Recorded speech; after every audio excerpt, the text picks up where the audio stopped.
Christian Universalism in the Catacombs of Priscilla. Just so everyone knows, I haven't forgotten the channel. I've just been very busy with other projects. But I would like to draw your attention to these catacombs that were used for Christian burials from the late 2nd century to the 4th century. What got my attention was this fresco painted in the catacomb of Priscilla named Christ the Good Shepherd, which is likely the earliest surviving icon of Christ, predating the icon Christ Pantocrator by several centuries. And a couple things jump out to me about this very early icon of Jesus. First, he doesn't look anything like the traditional icon we all know today. This icon of Christ has short hair. He's dressed in casual Roman attire, likely typical of a shepherd of that time. And most importantly, for this presentation, Jesus is rescuing a kid and not a lamb. Why would that be? You know, this was a little puzzling to me. I mean, we all know these passages well, and we know that Christ rescues the sheep, not the goats. So here's a passage from Matthew's Gospel. What do you think? If a man has 100 sheep and one of them goes astray, doesn't he leave the 99, go to the mountains, and seek that which has gone astray?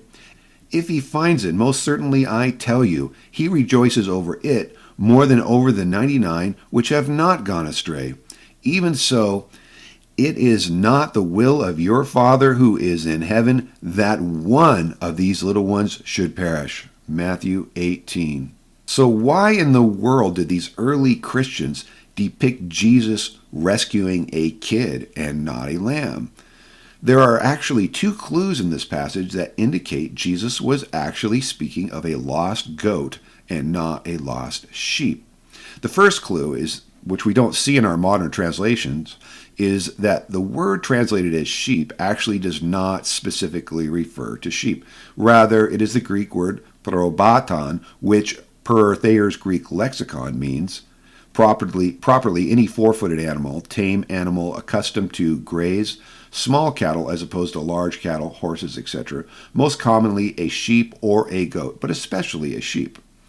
Okay, so the word really just means small herd animal, a sheep or a goat. So why would these early Christians conclude Jesus is speaking of a goat in this passage? Well, the first clue that this herd animal should be understood to be a goat is that the shepherd goes up into the mountain to rescue this lost animal. Anyone who knows the sheep and the goats knows that goats are notorious climbers. They also know that the goats are notorious wanderers as well.